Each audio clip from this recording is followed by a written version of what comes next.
For letter C, we're given, again, a quadratic equation, f of x equals x squared plus 3x plus 3. And for part 1, we're asked to find the vertex. Again, this is in standard form, so I'm going to need the vertex formula of h equals negative b over 2a to get me started in finding the vertex. In this case, my b is the number 3, so it's going to be negative 3 divided by 2 times a, which is 1. Remember, in a quadratic, a is in front of the x squared term, in this case 1. B is in front of the x term, which is 3. And c is the constant. So my h is at negative 3 halves. That's the first part of my point here for my vertex, negative 1.5 or negative 3 halves. I take that number and I substitute it back into the function to find k. The h is the input. I'm looking for k, which is the output. So I'm going to plug in the number negative 3 halves into the function. So it's negative 3 halves in parentheses squared plus 3 times negative 3 halves plus 3. Once again, pull out the calculator. Let it help you out.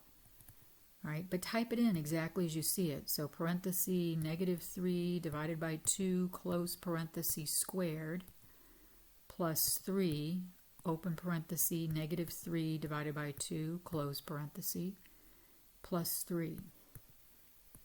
Now I come up with a decimal of 0.75. I want to keep everything in terms of fractions. So using your math button, hit enter twice, and that'll convert 0.75 back to 3/4. So my vertex is located at negative 3 halves, or negative 1.5, up 3/4. So it's right about there in quadrant number 2. Find the discriminant. Now the discriminant is b squared minus 4ac. Substituting in the numbers, b squared is 3 squared minus 4 times a times c. So negative 4 times 1 times 3.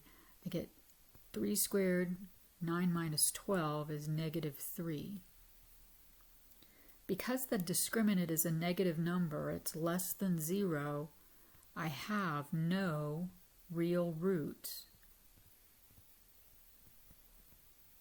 or no x-intercepts, which kind of makes sense because this parabola opens upward. My a is bigger than 1.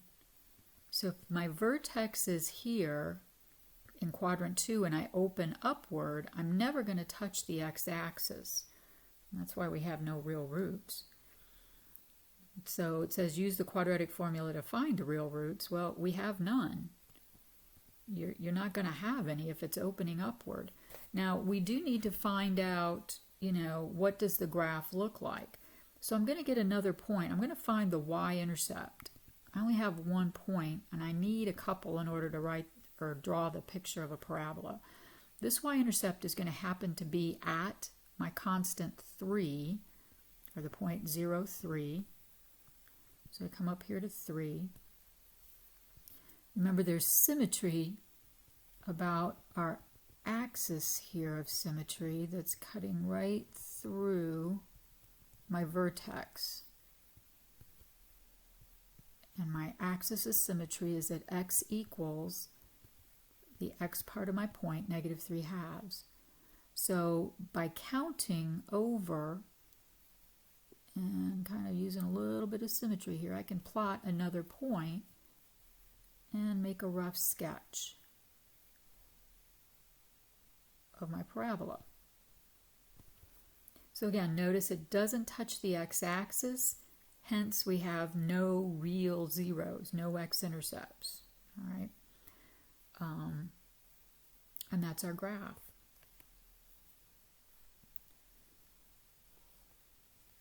So a negative discriminant. Let's go back here for just a moment.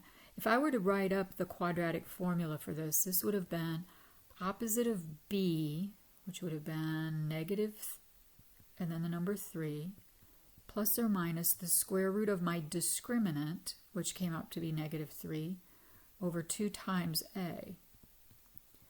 So I have negative 3 plus or minus the square root of negative 3 divided by 2. And that's where we have a problem.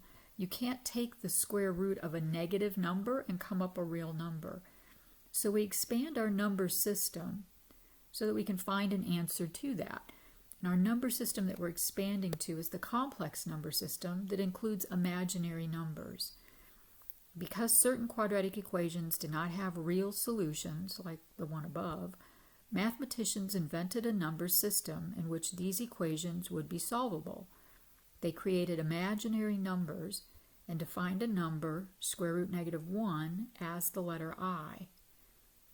Imaginary numbers were then used to extend the real number system to a larger system known as the complex number system. So, for example, number 44 says, simplify each of the following. The square root of negative 36 over the real number system has no solution, but there is an answer.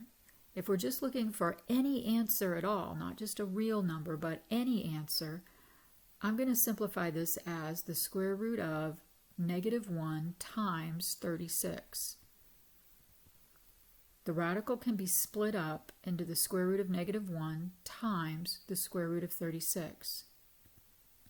Square root of negative 1, by definition, is I, times the square root of 36 is the number 6. So I can write my answer as I6, or it's probably better known as the number going in front, 6I. The square root of negative 36 is 6I. Square root of negative 75. All right, so break it up into the square root of negative 1 times 75. Square root of negative 1, I have an answer to that now. That's I. The square root of 75, you can break that up. And if you're not used to the factor tree, let me show you that one here. Square root of 75 is 3 times 25. 25 can be split up into 5 times 5. We're breaking it down to its primes. Anytime I see a pair, I'm going to circle it. And the reason for pair is because this is a square root, so I'm looking for 2's. If it had been a cube root, I'd been looking for 3 of a kind. Right now, 2 of a kind is what I'm looking for. And anytime I can circle a pair, that number, just one of them, comes out from under the radical. If it didn't get paired up, that number stays under the radical. So you can call it I5 radical 3 or 5I square root 3 or 5 square root of 3 and then the I outside of the radical. It's not under the radical. So all 3 of these are potential solutions to the square root of negative 75.